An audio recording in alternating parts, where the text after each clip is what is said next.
ಕೂಡ ಬುಕ್ ಮುಚ್ಚಿಟ್ಟು ಹೇಳೋದನ್ನ ಸರಿಯಾಗಿ ಕೇಳಿಸ್ಕೊಳ್ರಿ. ನಾನು ಏನು ಕೇಳ್ತೀನಲ್ಲ ಅದಕ್ಕೆ ಆನ್ಸರ್ ಮಾಡಿ ಅಷ್ಟೇ. ಫಸ್ಟ್ ಕ್ಲೋಸ್ ಮಾಡ್ಕೊಳ್ರಿ, ಎಲ್ಲರೂ ಬುಕ್ ಕ್ಲೋಸ್ ಮಾಡಿ. ಏನು ಇಟ್ಕೊಂಡಿರ್ಬೇಡ್ರಿ, ಅದ್ರ ಕಡೆ ಇದ್ರ ಕಡೆ ಗಮನ ಇರಬಾರ್ದು, ನಾನು ಹೇಳೋದ್ರ ಕಡೆ ಗಮನ ಇರಲಿ. ಈಗ ನೀವು ABCD ಕ ಕ ಕಿ ಕಿ ಕ ಕ ಗ ಗ ನ ಎಲ್ಲದೂ ಕಲ್ತಿದ್ದೀರಿ. ಕ ಕ ಗ ಗ ನ ಳವರೆಗೂ ಯಾವುದು ಳ ಕ್ಷ ಜ್ಞವರೆಗೂ ಕೂಡ ಇಂಗ್ಲೀಷಲ್ಲಿ ಹೇಗೆ ಬರೆಯೋದಂತ ಕಲ್ತ್ರಿ. ಅದಾಗಿದ ನಂತರ ಕ ಕ ಕಿ ಕಿ ಜ್ಞವರೆಗೂ ಕೂಡ ಜ್ಞ ಜ್ಞ ಜ್ಞಿ ಜ್ಞಿ ಎಲ್ಲವೂ ಕೂಡ ಪೂರ್ತಿಯಾಗಿ ಕಲ್ತಿದ್ದೀರಿ. ಈಗ ಯಾವುದೇ ಶಬ್ದ ಕೊಟ್ಟರು ಕೂಡ ನೀವು ಅದನ್ನ ಇಂಗ್ಲೀಷಲ್ಲಿ ಬರೀತೀರಿ. ಕನ್ನಡದಲ್ಲಿ ಕೊಟ್ಟರೆ ಇಂಗ್ಲೀಷಲ್ಲಿ ಹೇಗೆ ಬರೆಯೋದು ಅಂತ ನಿಮಗೆ ಅರ್ಥ ಆಗಿದೆ, ಹೌದಾ? ಈಗ ಒಂದು ಬಸವ ಅಂತ ಈ ಥರ ಬಿಗೆ ಏನು ಬರುತ್ತೆ, ಬಕ್ಕೆ ಏನು ಬರುತ್ತೆ ಬಿ ಎ, ಸಕ್ಕೆ ಏನು ಬರುತ್ತೆ ವಕ್ಕೆ ಏನು ಬರುತ್ತೆ. ಈ ಥರ ಎಲ್ಲ ನೀವೇ ಬರೀತಿದ್ದೀರಿ, ಹೌದಾ? ಈಗ ಅದೇ ಥರ ಇಂಗ್ಲೀಷಲ್ಲಿ ಕೆಲವೊಂದಿಷ್ಟು ಬರ್ತವೆ. ಆ ಥರ ಬಂದಾಗ ಹೇಗೆ ಬರಿಬೇಕಾಗುತ್ತೆ ಅದಕ್ಕೆ ಫಸ್ಟ್ ನೋಡ್ತಾ ಹೋಗೋಣ. ಅದನ್ನ ನಾವು ಪ್ರೊನೌನ್ಸಿಯೇಷನ್ಸ್ ಅಂತ ಕರಿತೀವಿ. ಏನಂತ ಕರಿತೀವಿ? ಪ್ರೊನೌನ್ಸಿಯೇಷನ್ಸ್, ಉಚ್ಚಾರಣೆಗಳು. ನೀಟಾಗಿ ನಾನು ಹೆಂಗೆ ಹೇಳ್ತಿರ್ತೀನಿ ಅರ್ಥ ಮಾಡ್ಕೊಳ್ತೀನಿ. ಉಚ್ಚಾರಣೆಗಳು ಅಂತ ನಾವು ಇದನ್ನ ಕನ್ನಡದಲ್ಲಿ ಕರಿತೀವಿ. ಈಗ ನೋಡ್ರಿ, ಎ ಅಂತ ಬರೀತೀವಿ. ಎ ಅಂತ ಬಂದಾಗ ಏನ್ ಸೌಂಡ್ ಬರುತ್ತೆ? ಅ ಸೌಂಡ್, ಹೌದಾ? ಈಗ ಬಸವ ಅಂತ ಬಂದಾಗ ಏನಂತ ಬಂತಲ್ಲಿ? ಬಿ ಎ ಅಂತ ಬರ್ದಿದ್ವಿ, ಅಲ್ಲಿ ಬ ಅಂತ ಓದಿದ್ವಿ. ನಾವ್ ಯಾಕೆ ಬಿ ಎ ಅಂತ ಕರಿತೀವಿ, ಬೆ ಅಂತ ಯಾಕೆ ಓದಲಿಲ್ಲ? ಅದನ್ನ ಬಿ ಎ ಅಂತ ಬರ್ದಿದ್ದೀವಿ ತಾನೆ. ಎ ಅಂತ ನಾವು ಹೇಳುವಾಗ ಬೆ ಅಂತ ಯಾಕೆ ಹೇಳಿಲ್ಲ? ಅದನ್ನ ಬೆಸವ ಅಂತ ಹೇಳಿಲ್ಲ. ಅ ಸೌಂಡ್ ಬರ್ತಾ ಇದೆ, ಅಲ್ಲಿ ಏನ್ ಬರ್ತಾ ಇದೆ? ಸೌಂಡ್ ಬರ್ತಾ ಇದೆ. ಸೊ ಅದೇ ತರ ಆ ಸೌಂಡ್ ಕೂಡ ಬರುತ್ತೆ, ಹೌದಾ?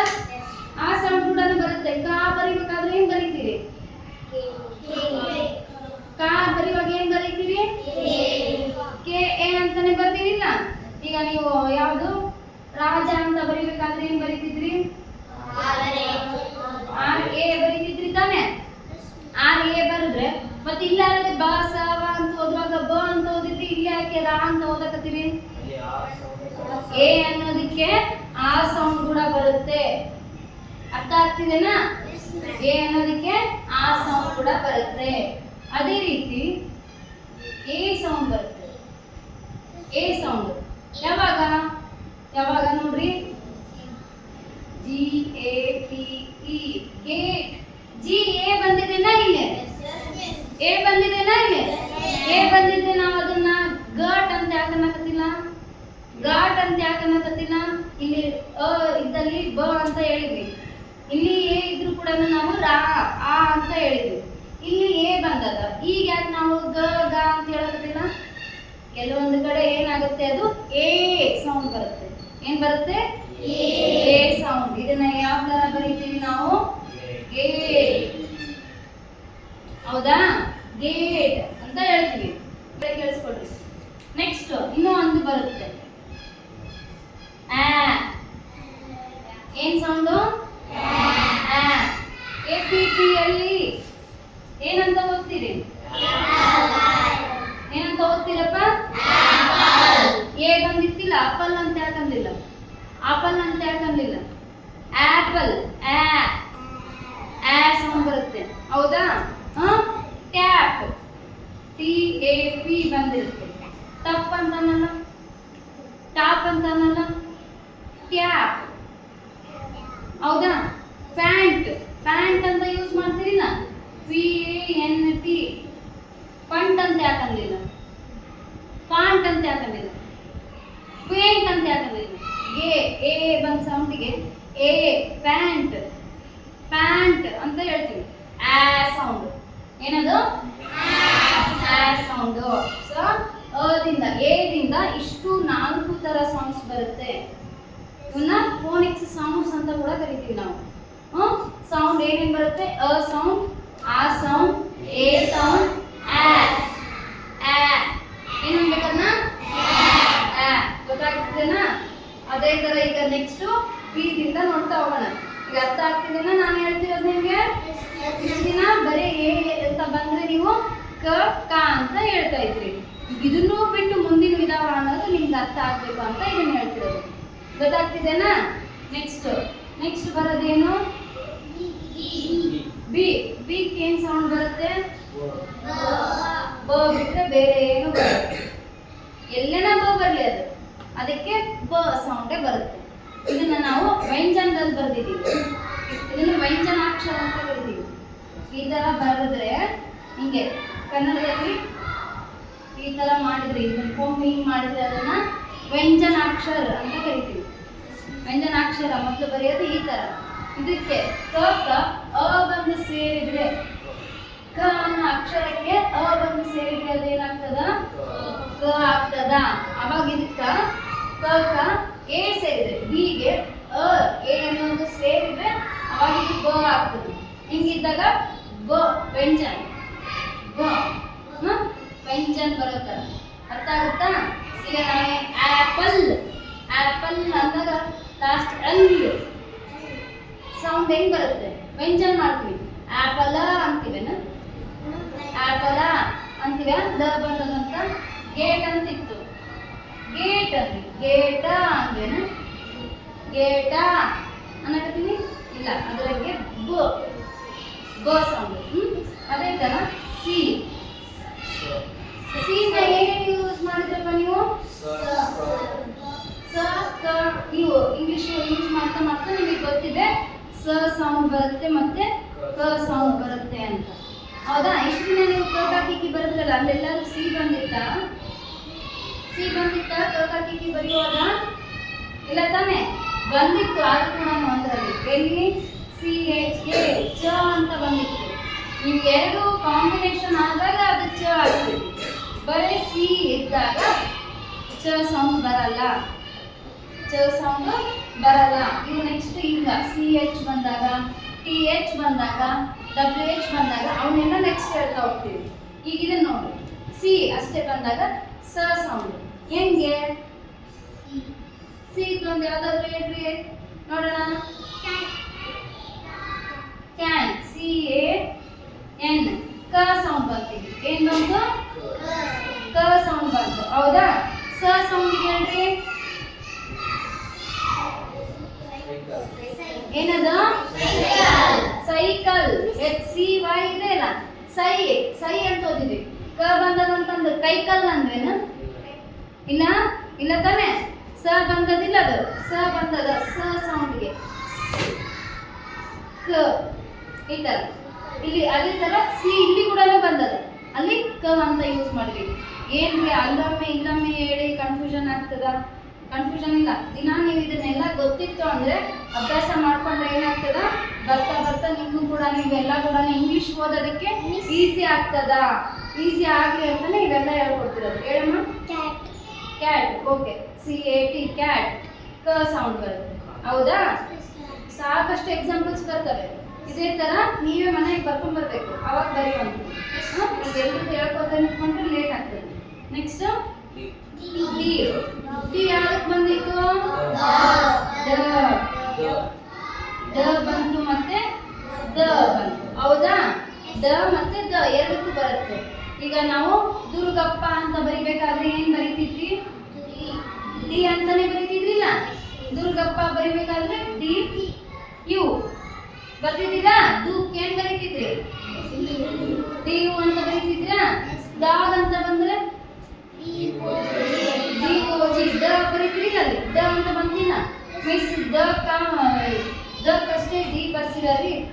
ಮತ್ತೆ ಇದು ಡಾಗ್ ಅಂತಂದ್ರೆ ದ ಡಾಗ್ ಅಲ್ಲ, ಅದು ಡಾಗ್ ಅಂತೀರಲ್ಲ. ಮಿಸ್ ಏನ್ ಬರ್ಸಿದಾರೆ ನಿಮ್ಗೆ? ದ ಅಂದ್ರೆ ಏನ್ ಬರ್ಸಿದ್ದಾರೆ? ಡಿ ಅಂತ ಬರ್ಸಿದ್ದಾರೆ. ದನ್ನ ಅಂತ ಬಂದ್ರೆ ಏನ್ ಬರ್ಸಿದ್ದಾರೆ? ಡಿ ಅಂತ ಬರ್ಸಿದ್ರು. ಹೌದಾ? ದ ಅಂತ ಬರ್ಸಾರ ಮಿಸ್. ಇಲ್ಲಿ ಡಾಗ್ ಅಂದ್ರೆ ಡ ಬಂತಲ್ರಿ. ಇದನ್ನ ನಾವು ಡಾಗ್ ಅಂತ ಓದ್ತೀವ್ರಿ ಅಂದ್ರೆ ಬರಲ್ಲ. ಎರಡೂ ತರನೇ ಯೂಸ್ ಆಗುತ್ತೆ. ಡನು ಯೂಸ್ ಆಗುತ್ತೆ, ಡನು ಯೂಸ್ ಆಗುತ್ತೆ. ಅರ್ಥ ಆಗುತ್ತಾ? ನೆಕ್ಸ್ಟ್ ಅದೇ ತರ ಈ ಸೌಂಡ್. ಈಗ ಏನೇನು ಬರುತ್ತೆ?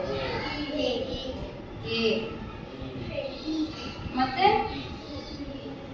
ಈ ಸೌಂಡ್. ಕೆಲವೊಂದು ಕಡೆ ಮಾತ್ರ ಅ ಸೌಂಡ್ ಬರುತ್ತೆ, ಕೆಲವೊಂದು ಕಡೆ ಅ ಸೌಂಡ್ ಬರುತ್ತೆ. ಯಾವಾಗ ಅನ್ನೋದು ನಾವು ನೋಡ್ತಾ ಹೋಗೋಣ ಎಕ್ಸಾಂಪಲ್ಸ್. ಈಗ ಈ ಸೌಂಡ್ಗೆ ಹೇಳಿ ಯಾರಾದ್ರೂ ಈ ಸೌಂಡ್ಗೆ ಎ ಸೌಂಡ್ಗೆ ಹೇಳ್ರಿ. ಎ ಸೌಂಡ್ಗೆ ಏನ್ ಬಳಸ್ತೀರಿ?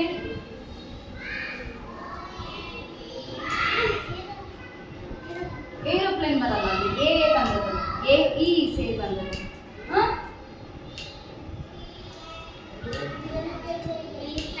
ಏನಮ್ಮ ಇದು?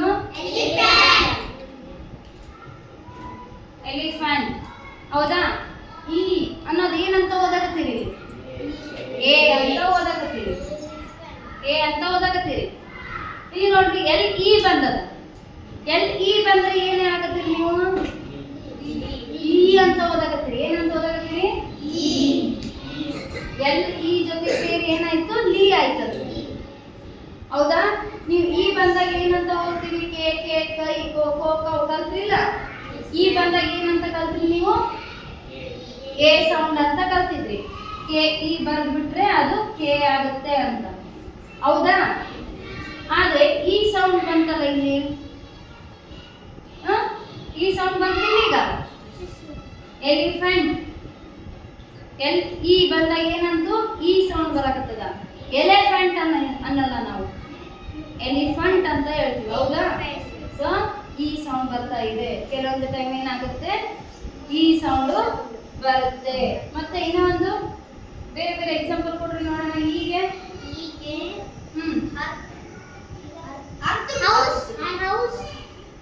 ಈ ಹೌಸ್ ಹೆಂಗ್ ಬರುತ್ತೆ?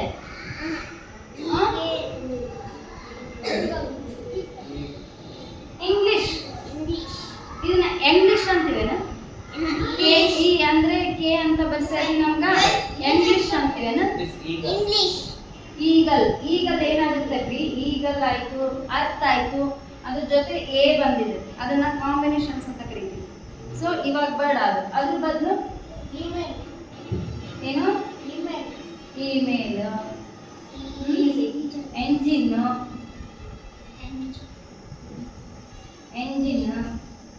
ಎಂಜಿನ್ ಅಂತಾನು ಕರಿತೀವಿ, ಇಂಜಿನ್ ಅಂತಾನು ಕೂಡ ಕರಿತೀವಿ. ಒಮ್ಮೊಮ್ಮೆ ಇ ಅಂತಾನು ಹೇಳ್ತಾರೆ ಕೆಲವೊಬ್ರು ಎಂಜಿನ್ ಅಂತ ಕೂಡ ಕರೀತಾರೆ. ಈಗ ಇಂಗ್ಲಿಷ್ ಇಮೇಲ್ ಇದಕ್ಕೆಲ್ಲ ಇ ಅಂತ ಬಂತಿಲ್ಲ. ನೀವು ಇಷ್ಟು ದಿನ ಕಲ್ತಿದ್ದೇನು? ಇ ಬಂದ್ಬಿಟ್ರೆ ಅದು ಎ ಅಂತ. ಕೆ ಕೆ ಕೆ ಕೈ ಎಲ್ಲಕ್ಕೂ ಈ ಹಚ್ಚಿದ ಕೂಡಲೇ ಅದು ಎ ಸೌಂಡ್ ಬಂದ್ಬಿಡ್ತಿತ್ತು. ಹೌದಾ? ಅದು ಅಲ್ಲದೇನೆ ಇನ್ನೂ ಒಂದು ಇದೆಯಲ್ಲ, ಅದು ನಿಮಗೆ ಅರ್ಥ ಆಗಲಿ ಅನ್ನೋದಕ್ಕೋಸ್ಕರ ಇವನ್ನೆಲ್ಲ ಹೇಳ್ತಿರೋದು. ಅರ್ಥ ಆಗ್ತಿದೆನಾ? ಇದು ಅ ಸೌಂಡ್ ಅಂತ ಹೇಳಿದೆ ನಾನು. ಕೆಲವೊಂದು ಕಡೆ ಅ ಸೌಂಡ್ ಬರುತ್ತೆ ಅಂತ ಹೇಳಿದೆ ನಾನು. ನೋಡಿ, ಪಿ ಇ ಆರ್ ಕೆ. ಏನಿದು? ಪರ್ಕ್. ಅ ಸೌಂಡ್ ಅಂತ ಹೇಳಿದ್ನಿ ನಾನು. ಪರ್ಕ್. ಕ್ಲರ್ಕ್. ಕ್ಲರ್ಕ್. ಅರ್ಥ ಆಗತ್ತದ? ಅಲರ್ಟ್. ಕೆಲವೊಂದು ಕಡೆ ಈ ಬಂದ್ರು ಕೂಡ ಅಲ್ಲಿ ಏನ್ ಸೌಂಡ್ ಕೇಳಿಸುತ್ತೆ? ಅ ಸೌಂಡ್ ಕೇಳುತ್ತೆ. ಅದನ್ನ ನಾವು ಪಿರ್ಕ್ ಅನ್ನಲ್ಲ, ಪೆರ್ಕ್ ಅನ್ನಲ್ಲ. ಅದನ್ನ ಏನಂತ ಕರಿತೀವಿ? ಅ ಸೌಂಡ್, ಪರ್ಕ್ ಅಂತ ಕರಿತೀವಿ. ಅರ್ಥ ಆಗುತ್ತಾ? ಇದನ್ನ ಅಲರ್ಟ್ ಅಂತ ಇರೋದು ಅಲರ್ಟ್ ಅನ್ನಲ್ಲ, ಏನಂತ ಕರಿತೀವಿ? ಅಲರ್ಟ್ ಅಂತ ಕರಿತೀವಿ. ಮಣಿಕಂಠ ಇಲ್ಲಿ ಇರ್ಲಿ ಗಮನ. ಅರ್ಥ ಬರಲ್ಲ. ಅರ್ಥಗೆ ಏನ್ ಬರುತ್ತೆ? ಈ ಎ ಕಾಂಬಿನೇಷನ್ ಬರುತ್ತೆ. ಆ ಕಾಂಬಿನೇಷನ್ ಬಂದಾಗ ಹೇಳ್ತೀವಿ ಅದಕ್ಕೆ. ಕೆಲವೊಂದಿಷ್ಟು ಆ ಥರ ಬರ್ತಾವಿಲ್ಲ ಅದಕ್ಕೆ. ಇವು ಏನಿದಾವೋ ಬರೀ ಈ ಅಷ್ಟೇ ಬಂದಿರುವಾಗ ಬರುವಂತ ಸೌಂಡ್. ಅರ್ಥ ಆಗತ್ತದ? ಈ ಜೊತೆ ಏನೇನ್ ಬರುತ್ತೆ? ಈ ಎ ಅ ಮೂರು ಸೌಂಡ್ ಬರುತ್ತೆ ಹೀಗೆ. ಅರ್ಥ ಆಗತ್ತದ ನಾನು ಹೇಳೋದು ನಿಮ್ಗೆ? Next fish. ಒಟ್ಟ ಫೋ ಸೌಂಡ್. ಫೋ ಬಿಟ್ಟು ಬೇರೆ ಏನು ಸೌಂಡ್ ಬರಲ್ಲ. ಆಯ್ತು, ಸಾಕಷ್ಟು ಸಿಗುತ್ತೆ. ಫೋ ಅಂದ್ಕೂಡ್ಲೆ ಸಾಕಷ್ಟು ಸಿಗುತ್ತೆ. ಆದ್ರೆ ನೀವು ಪ ಪ ಪ ಪ ಮ ಬರಿಬೇಕಾದ್ರೆ ಏನ್ ಬರ್ದಿದ್ರಿ?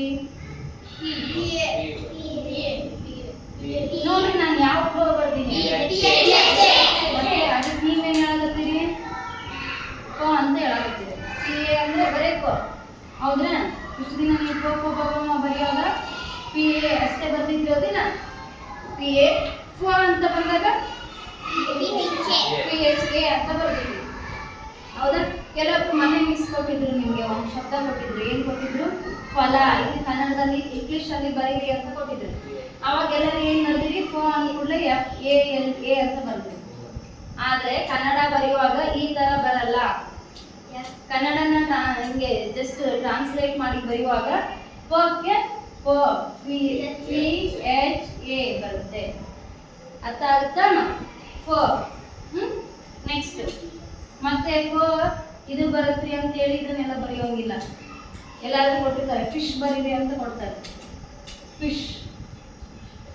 ಫಿಶ್ ಕೊಟ್ಟಾಗ ನೀವು PHISH ಫಿಶ್ ಅಂತ ಬರೆದ್ರೆ ಸರಿ ಇರುತ್ತಾ? ತಪ್ಪಾಗುತ್ತೆ ತಾನೆ?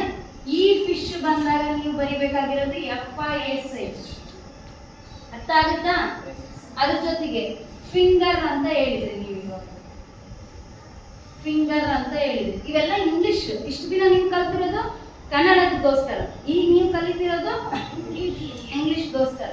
ನೋಡ್ರಿ ಇಲ್ಲಿ ಇದನ್ನ ಫಿಂಗರ್ ಅನ್ನೋದನ್ನ FINGER ಅಂತ ಬರೀತೀವಿ. ಮಿಸ್ ಇಲ್ಲಿ ಈ ತರ ಕೊಟ್ಟಿದ್ರಿ ಫಿಂಗರ್ PHI ಬರೀತೀನ್ರಿ ಅಂದ್ರೆ ರಾಂಗ್ ಆಗುತ್ತೆ. ಅದು ಅರ್ಥ ಆಗುತ್ತಾ? PHI ಅಂತ ಬರೆದ್ರೆ ಅದು ತಪ್ಪಾಗುತ್ತೆ.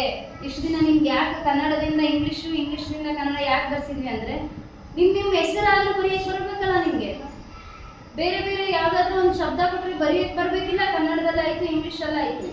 ಅದಕ್ಕೋಸ್ಕರ ಅದೆಲ್ಲ ಕಲ್ತಿರ್ಲಿ ಅಂತ ಕಲಿಸಿದ್ದು. ಈಗ ಅದನ್ನ ಬಿಟ್ಟು ಇಂಗ್ಲಿಷ್ ಚೇಂಜ್ ಇದೆ. ಅದ್ರಿಗಿಂತನೂ ಇಂಗ್ಲಿಷ್ ಅಂತ ಬಂದಾಗ ಈ ತರ ಬೇರೆ ಬೇರೆ ಬರುತ್ತೆ ಅಂತ ತೋರಿಸೋದಕ್ಕೆ ಇದನ್ನ ಕಲಿಬೇಕು. ಅರ್ಥ ಆಯ್ತಾ? ನೆಕ್ಸ್ಟ್ ಬರೋದೇನು? ಜಿ ಯಾವ್ದಕ್ಕೆ ಬಂತು? ಯಾವ್ದಕ್ಕೆ ಯೂಸ್ ಮಾಡಿದ್ರಿ ನೀವು? ಗ ಮತ್ತೆ ಜ ಎರಡಕ್ಕೂ ಬರುತ್ತೆ. ಹಿಂಗೆ ನೋಡೋಣ, ಸರಿಯಾಗಿ ಅರ್ಥ ಮಾಡ್ಕೊಳ್ರಿ. ಕ್ಲಿಯರ್ ಆಗಿ ಹೇಳಕತ್ತೀನಿ ನಾನು. ಜಿ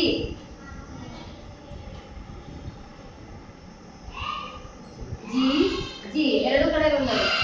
ಜಿಂಜರ್ ಅಂತ ಹೇಳ್ತೀವಿ ಅದನ್ನ, ಗಿಂಗರ್ ಅನ್ನಲ್ಲ. ಗ ಸೌಂಡ್ ಬರ್ತದಲ್ಲಿ ಗಿಂಗರ್ ಅಂತೀವ ಇಲ್ಲ. ಇನ್ನು ಒಂದು GIRL ಅಂತ ಬಂತು. ಗರ್ಲ್ ಅಂತ ಬಂತು ತಾನೆ? ಗರ್ಲ್ ಅಂತ ಬಂದ್ರೆ ಅದನ್ನ ಯಾಕೆ ನಾವು ಜರ್ಲ್ ಅನ್ನಿಲ್ಲ? ಜರ್ಲ್ ಅಂತ ಯಾಕಂದಿಲ್ಲ? ಜ ಸೌಂಡ್ ಬರ್ತಿದ್ದಿಲ್ಲ, ಜಕ್ಕೆ ಜರ್ಲ್ ಅಂತ ಯಾಕಂದಿಲ್ಲ? ಗರ್ಲ್ ಅಂತ ಯಾಕಂದ್ರೆ ಗ ಸೌಂಡ್ ಬರುತ್ತೆ, ಜ ಸೌಂಡ್ ಕೂಡ ಬರುತ್ತೆ. ಡಿಫ್ರೆಂಟ್ ಆಗಿ ಬರ್ತವೆ. ಅದನ್ನ ನೀವು ಓದುವಾಗ ಸ್ವಲ್ಪ ಎರಡೂ ತರ ಟ್ರೈ ಮಾಡಬೇಕು. ಓದುವಾಗ ಯಾವ್ದಾದ್ರು ಜಿಂಜರ್ ಅಂತ ಬಂದಾಗ ಟ್ರೈ ಮಾಡಬೇಕು. ಜಿಂಜರ್ ಅಂತ ಹೇಳ್ಬೇಕು ಅಥವಾ ಗಿಂಗರ್ ಅಂತ ಹೇಳ್ಬೇಕು. ಜಸ್ಟ್ ನೀವೇ ಏನ್ ಮಾಡ್ಬೇಕು, ಅದನ್ನ ಒಂದ್ಸರಿ ಅನಲೈಸ್ ಮಾಡ್ಕೊಳ್ಬೇಕು. ಯಾವ್ದು ಸರಿ ಅನ್ಸುತ್ತೆ ಕೇಳ್ತಿರ್ತೀರ. ಆಲ್ಮೋಸ್ಟ್ ಇಂಗ್ಲಿಷ್ ವರ್ಡ್ಸ್ ಎಲ್ಲ ನಿಮ್ ಕಿವಿಗಳಿಗೆ ಬಿದ್ದಿರ್ತಾವು. ಎಲ್ಲಾದ್ರೂ ಬುಕ್ಸ್ ಅಲ್ಲಿ ನಿಮ್ ಟೀಚರ್ಸ್ ಪಾಠ ಮಾಡುವಾಗ ಕೇಳ್ತಿರ್ತೀರಿ. ಕೇಳಿದಾಗ ಮಿಸ್ ಏನಂತ ಹೇಳಿದ್ರಿ, ಇದನ್ನ ಗಿಂಗರ್ ಅಂದ್ರು ಅಥವಾ ಜಿಂಜರ್ ಅಂದ್ರು ಅಂತ ಅವಾಗ ನಿಮ್ ತಲೆನಲ್ಲಿ ಬರುತ್ತೆ. ಅವಾಗ ಅದನ್ನ ಜಿಂಜರ್ ಅಂದ್ರೆ ಕರೆಕ್ಟು, ಗಿಂಗರ್ ಅಂದ್ರೆ ತಪ್ಪು ಅನ್ನೋದು ನಿಮಗೆ ಗೊತ್ತಾಗುತ್ತೆ. ಸ್ವಲ್ಪ ಒಂದು ವೇಳೆ ಗೊತ್ತಾಗದಿದ್ರು ಆಮೇಲೆ ನಿಮ್ಗೆ ಹೇಳಕ್ಕೆ ಅಂತ ನಾವು ಇರ್ತೀವಿ ಮಿಸ್. ಹೌದಾ? ಇರ್ತೀವಿ ತಾನೆ? ಬಟ್ ನಿಮ್ಗೆ ಫಸ್ಟ್ ಅರ್ಥ ಆಗ್ಬೇಕಲ್ಲ. ಅರ್ಥ ಆಗಿ ಪ್ರತಿಯೊಂದು ನಮ್ಮನೆ ಕೇಳೋಕ್ಕಾಗತ್ತಾ? ನೀವೇ ಅನಲೈಸ್ ಮಾಡ್ಬೇಕು ಅಂದ್ರೆ ಈ ತರ ನೀವೇನ್ ಮಾಡ್ಬೇಕು, ಎರಡೂ ತರನು ಹೇಳಿ ನೋಡ್ಬೇಕು, ಟ್ರೈ ಮಾಡ್ಬೇಕು. ಗೊತ್ತಾಯ್ತಾ?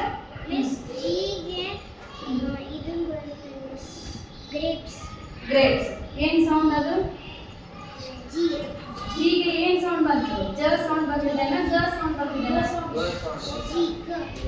ಯಾವ ಸೌಂಡ್? ಗ ಸೌಂಡ್ ಬರ್ತಿದೆ. ಅರ್ಥ ಮಾಡ್ಕೋಬೇಕು. ನಾನು ಏನ್ ಹೇಳಕತ್ತೀನಿ, ಗ ಸೌಂಡ್ಗೆ ಜ ಸೌಂಡ್ಗೆ ಹೇಳಕತ್ತೀನಿ ನಾನು. ನೆಕ್ಸ್ಟ್ ಎಚ್ ಗೆ ಏನ್ ಸೌಂಡ್ ಬರುತ್ತೆ? ಏನ್ ಬರುತ್ತೆ? ಎಕ್ಸಾಂಪಲ್ಸ್ ಬೇಡ, ಸೌಂಡ್ ಏನ್ ಬರುತ್ತೆ ಅದನ್ನ ಹೇಳಿ. ಏನ್ ಬರುತ್ತೆ? ಎಚ್ ಬಂದಾಗ ನೀವೇನಂತ ಹೇಳ್ತೀರಿ? ಎಚ್ ಬಂದಾಗೆಲ್ಲ ಏನ್ ಹೇಳ್ತೀವಿ ಮಣಿಕಂಠ? ಸೌಂಡ್ ಹೇಳ್ತೀಯಾ? ಅದನ್ನ ಹೇಳೋದು ಎಚ್ ಅಂತ ಹೇಳಕತ್ತೀವಲ್ರಿ, ಚ ಅಂತ ಯಾಕೆ ಹೇಳಲ್ಲ? ಸೌಂಡ್ ಬರುತ್ತೆ. ಎಚ್ ಅಂತ ಬಂದಾಗ ನಾವು ಚ ಸೌಂಡ್ ಯೂಸ್ ಮಾಡಲ್ಲ. ಅರ್ಥ ಆಯ್ತಾ? ಸೌಂಡ್ ಮಾತ್ರ ಯೂಸ್ ಮಾಡ್ತೀವಿ. ಬಿಟ್ರೆ ಬೇರೆ ಏನು ಯೂಸ್ ಮಾಡಲ್ಲ. ಎಚ್ ಅಂತ ಬಂದಾಗ ಎಲ್ಲ ಕಲ್ತ್ರಲ್ಲ, ಹ ಹ ಈ ಎಲ್ಲ ಕಲ್ತ್ರಿಲ್ಲ, ಅದರೊಳಗೆ ಬರೋದಿಲ್ಲ. ನೆಕ್ಸ್ಟ್ ಎಚ್ ಆದ್ಮೇಲೆ ಏನ್ ಬರುತ್ತೆ? ಐ. ಐಗೆ ಏನ್ ಸೌಂಡ್ ಬರುತ್ತೆ? Ice cream. ಐ ಏನೇನು ಯೂಸ್ ಮಾಡ್ತೀರಿ ಹೇಳ್ರಿ? ಐ ಮತ್ತೆ ಬರೀ ಎಕ್ಸಾಂಪಲ್ ಹೇಳ್ಬೇಡ್ರಿ, ಏನೇನು ಸೌಂಡ್ ಬರುತ್ತೆ ಅದನ್ನ ಹೇಳಿ. 3 ಸೌಂಡ್ ಬರ್ತವೆ. ಹೆಂಗಂತ ನೋಡೋಣ. ಬರಕ್ಕೆ ಮುಂದೆ ಸರಿ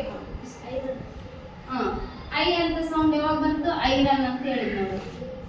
ಇಲ್ಲಿ ಐ ಬಂದಿತ್ತಲ್ಲ, ಐರನ್ ಅಂತ ಹೇಳಿದ್ವಿ. ಅರ್ಥ ಆಗುತ್ತಾ?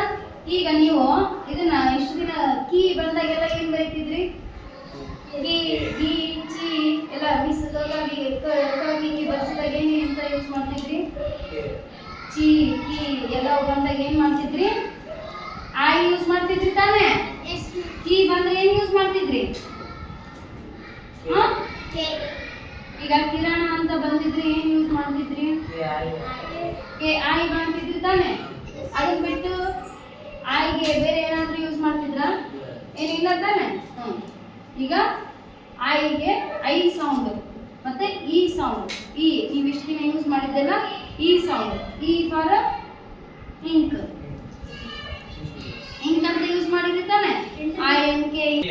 Ice cream. ಐಸ್ ಐಸ್ ಅಂತ ಹೇಳ್ತೀವಿ, ಇಸ್ ಅನ್ನಲ್ಲ. ಹೌದಾ? ಐ ಸಿ ಇ ಏನಂತ ಹೇಳ್ತೀವಿ? ಐಸ್. ಐ ಸೌಂಡ್ ಬರುತ್ತೆ. ಐರನ್, ಇಂಕ್ ಇದು ಸೌಂಡ್ ಏನ್ ಬಂತು? ಈ ಸೌಂಡ್ ಬಂತು. ಮತ್ತೆ ಅ ಸೌಂಡ್ಗೆ ಹೇಳ್ರಿ ಯಾವ್ದಾದ್ರು? ಅ ಸೌಂಡ್ಗೆ ಹೇಳ್ರಿ. ಐ ಬಂದಿರ್ಬೇಕು, ಅ ಅಂತ ಸೌಂಡ್ ಆಗ್ಬೇಕು. ಐ ಬಂದಿರ್ಬೇಕು, ಅ ಅಂತ ಸೌಂಡ್ ಆಗ್ಬೇಕು. ವೈಷ್ಣವಿ ಏನ್ ಮಾಡತ್ತೀಯ? ಜಿ ಐ ಆರ್ ಎಲ್ ಅಂತ ಬಂದಿದೆ ತಾನೆ? ಗಿರ್ಲ್ ಅಂತೀರ ನೀವು. ಇದನ್ನ ಏನಂತ ಹೇಳ್ತೀರಿ? ಅ ಸೌಂಡ್ ಬಂತು, ಐ ಬಂದಿತ್ತಲ್ರಿ. ಐ ಬಂದು ನೀವು ಗಿರ್ಲ್ ಅಂತ ಯಾಕೆ ಅನ್ಲಿಲ್ಲ? ಗೈರ್ಲ್ ಅಂತ ಯಾಕೆ ಅನ್ಲಿಲ್ಲ? ಅ ಸೌಂಡ್ ಹೇಳಕ್ತಿರಿಲ್ಲ? Girl, G I R L, girl. ಕೆಲವೊಂದು ಟೈಮ್ ಅಷ್ಟೇ ಐ ಅನ್ನೋದು ಏನಾಗುತ್ತೆ? ಅ ಸೌಂಡ್ ಬರುತ್ತೆ. ಇಲ್ಲೇಗ ಅ ಬಂತಲ್ಲ, ಅದೇ ತರ ಕೆಲವೊಂದು ಕಡೆ ಗರ್ಲ್ ಅಂತ ಬರುತ್ತೆ. ಅರ್ಥ ಆಗುತ್ತಾ? ಫಸ್ಟ್ ಅಂತ ಬರೀತಿರಿಲ್ಲ, ಫಸ್ಟ್ ಅಂತ ಇದ್ಬಿಟ್ಟಿದನ್ನ ಫಿಸ್ಟ್ ಅಂತ ಹೇಳ್ತೀವೇನು? ಫೈಸ್ಟ್ ಅಂತೀವೇನು? ಫಸ್ಟ್ ಅಂತ ಹೇಳ್ತೀವಿ. ಹೌದಾ? ಕೆಲವೊಂದು ಕಡೆ ಅ ಸೌಂಡ್ ಬರುತ್ತೆ. ಈ ತರ ಅರ್ಥ ಮಾಡ್ಕೊಳ್ಬೇಕು ಎಲ್ಲವೂ ಕೂಡ ಏನೇನ್ ಬರುತ್ತೆ ಅಂತ ಹೇಳಿ. ನೆಕ್ಸ್ಟ್ ಜೆ ಏನ್ ಸೌಂಡ್ ಬರುತ್ತೆ? ಜ ಏನ್ ಬರುತ್ತೆ? ಜ ಸೌಂಡ್ ಬರುತ್ತೆ. ಇದನ್ನ ಬಿಟ್ರೆ ಬೇರೆ ಏನೂ ಬರಲ್ಲ. ಜಡ್ಜ್ ಯಾವ್ದು ಎಲ್ಲಾದ್ರೂ ಬರ್ಲಿ, ಜಡ್ಜ್, ಜೋಕರ್ ಏನಾದ್ರೂ ಇರ್ಲಿ ಅದಕ್ಕೆ ಜ ಸೌಂಡೇ ಬರುತ್ತೆ, ಬೇರೆ ಏನು ಬರೋದಿಲ್ಲ. ಎಲ್ರೂ ಗಮನ ಈ ಕಡೆ ಇರ್ಲಿ. ಅರ್ಥ ಆಗತ್ತದ ನಾನು ಹೇಳಿರೋದು? ಈಗ ಇದ್ರ ಮೇಲೆ ನಾನು ವರ್ಕ್ ಕೊಟ್ರೆ ಮಾಡ್ತೀರಾ ನೀವೇ? ಬರೀತೀರಾ? ಒಂದಿಷ್ಟು ಶಬ್ದಗಳನ್ನು ಹುಡುಕಿ ಬರೀತೀರಾ ನೀವೇ? ಇವತ್ತಿಗೆ ಜ ವರ್ಗು ಸಾಕು. ನಾಳೆ ಇಲ್ಲಿಂದ ಕೆ ಯಿಂದ ಕಂಟಿನ್ಯೂ ಮಾಡೋಣ. ಕೆ ಎಲ್ ಎಂ ಎನ್ ಇಲ್ಲ ಉಳಿದಿದ್ದು ಅಷ್ಟು ಬರೀಸ್ಬಿಡ ಬರ್ಕೊಂಡ್ಬಿಡ್ತೀರಾ? ಅರ್ಥ ಆಗುತ್ತಾ? ಕೆ ನೆಕ್ಸ್ಟ್ ಕೆ ಏನ್ ಬರುತ್ತೆ? ಕ ಬಿಟ್ರೆ ಬೇರೆ ಏನು ಬರಲ್ಲ. ಎಲ್ಗೆ ಲ ಮತ್ತೆ ಲ. ನೆಕ್ಸ್ಟ್ ಬರೋದೇನು? ಎಂಗೆ ಮ, ಎನ್ಗೆ ನ ಮತ್ತೆ ನ ಎರಡು ಬರುತ್ತೆ. ಮತ್ತೆ ಓ. ಓ ಬಂದಾಗ ನೋಡ್ರಿ, ಓ ಬರುತ್ತೆ, ಆ ಬರುತ್ತೆ, ಹೂ ಬರುತ್ತೆ, ಕೆಲವೊಂದು ಸಾರಿ ಅ ಕೂಡ ಬರುತ್ತೆ. ಓ ಸೌಂಡಿಗೆ ಏನ್ ಬಂತು? ಓ ಅಂತ ಬಂದ ಕೂಡಲೇ ನಾವೇನ್ ಹೇಳ್ತೀವಿ?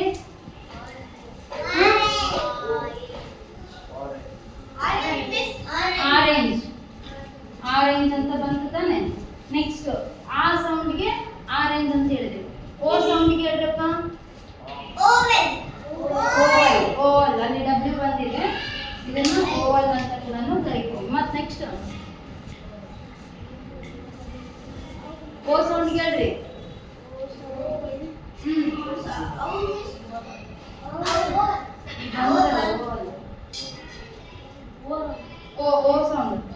ಓ ಎನ್ ಇ ಏನಂತ ಕರಿತೀವಿ ಒನ್ ಓ ಬಂತಿಲ್ಲ ತಾನೆ ಅಲ್ಲಿ ಓ ಅಂತ ಬಂತು ತಾನೆ ಒನ್ ಅಂತ ಬಂತ ಇನ್ನೂ ಒಂದು ಓ ಕೂಡ ಬರುತ್ತಿದ್ರೆ ಓ ಒನ್ ಈ ತರ ಇನ್ನೂ ಒಂದು ಓ ಯಾವುದು ಓ ಈ ತರ ಕೂಡ ಬರುತ್ತೆ ಈಗ ನೀವು ಕೋ ಕೋ ಕೌ ಬರೆದ್ರೆ ಇಲ್ಲ ಕೋ ಕೋ ಕೌ ಬರೆದ್ರೆ ಇಲ್ಲ ಮತ್ತೆ ಅಲ್ಲಿ ಏನು ಯೂಸ್ ಮಾಡ್ತಿದ್ರಿ ಏನು ಯೂಸ್ ಮಾಡಿದ್ರಪ್ಪ ಓಕೆ ಕೆ ಓ ಕೋ ಮರ್ತ್ಬಿಟ್ರೇನ ಇಷ್ಟು ದಿನ ನಾವು ಕರೆಕ್ಟಾಗಿ ಬರೆಯಕತ್ತಿದ್ದೀರಿ ಓದಾಕತ್ತಿದ್ದೀರಿ ನೀವು ಏನೇನೋ ಮರೆತಂತ ನಮ್ಗೆ ಅದನ್ನು ಮರೆಸ್ಬಿಟ್ರಿ ಅಂದ್ರೆ ಇಲ್ಲಲ್ಲ ಕೋಕ್ ಬಂದಾಗ ಏನಂತ ಬಂದ್ರಿ ಕೋ ಅಂತಾನೆ ಬರೆದಿರ್ತಾನೆ ಓ ಬರುತ್ತೆ ತಾನೆ ಇಲ್ಲಿ ಮತ್ತೆ ಹೇಳ್ರಿ ಇನ್ನೊಂದಿಷ್ಟು ಓ ಫಸ್ಟೇ ಬರ್ಬೇಕಂತ ಏನಿಲ್ಲ ಬೇರೆ ಏನಾದ್ರೂ ಹೇಳ್ರಿ ಓವಲ್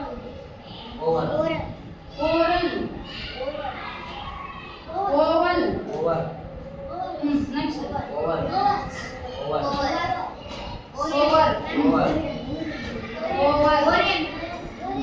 ಓರಿಯಾ ನೆಕ್ಸ್ಟ್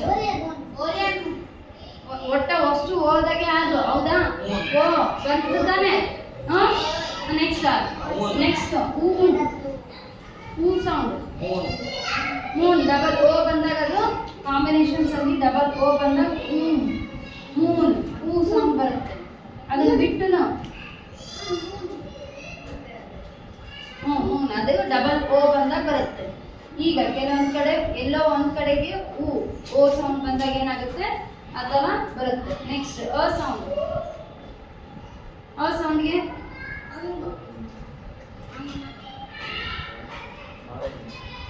ಆರೆಂಜ್ ಆಯ್ತು ಆ ಸೌಂಡಿಗೆ ಆರೆಂಜ್ ಆಯ್ತು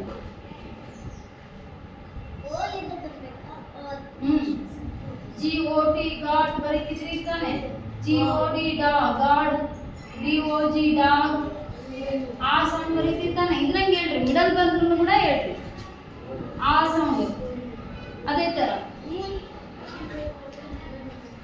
ಜಿ ಓ ಗೋ ಅಂತ ಬರೀತಿರ್ತಾನೆ ಓ ಬಂದಾಗ ತಾನೆ ಇಲ್ಲಿ ಗೋ ಇದೆಲ್ಲ ಆ ಅಂತ ಹೇಳಿದ್ರಲ್ಲ ಡಾಗ್ ಆರೆಂಜ್ ಅಂತ ಹೇಳುವಾಗ ಇಲ್ಲಿ ಯಾಕೆ ಗಾ ಅಂತ ಹೇಳಿಲ್ಲ ಗಾ ಅಂತ ಹೇಳಿದ್ವಲ್ಲ ಒಂದೊಂದ್ ಕಡೆ ಒಂದೊಂದು ತರ ಬರ್ತದೆ ನೆಕ್ಸ್ಟ್ ಅ ಸೌಂಡ್ಗೆ ಹೇಳ್ರಿ ಅ ಸೌಂಡ್ಗೆ ಸಿ ಓ ಎಂ ಇ ಏನಂತ ಓದ್ತೀವಿ ಗೋಮ್ ಅಂತೀವೇನು ಕಮ್ ಅ ಸೌಂಡ್ ಬಂತು ತಾನೆ come done D O N E done ಅ ಸೌಂಡ್ ಬರುತ್ತೆ ಅರ್ಥ ಆಗ್ತದ ಈ ತರ ಕೆಲವೊಂದ್ಸರಿ ಅ ಸೌಂಡ್ ಕೂಡ ಬರುತ್ತೆ ಓ ಸೌಂಡ್ ಆ ಸೌಂಡ್ ಹೂ ಸೌಂಡ್ ಅ ಸೌಂಡ್ ಓ ಸೌಂಡ್ ಇಷ್ಟು ಸೌಂಡ್ಸ್ ಓದಿಂದ ಬರುತ್ತೆ ನೆಕ್ಸ್ಟ್ ಬರೋದೇನು ಪಿ ಓ ಕಷ್ಟ ಬರೋದೇನು ಅರ್ಥ ಆಯ್ತಾ ಇವಿಷ್ಟು ಬರ್ಕೊಳ್ರಿ ಮೊದಲು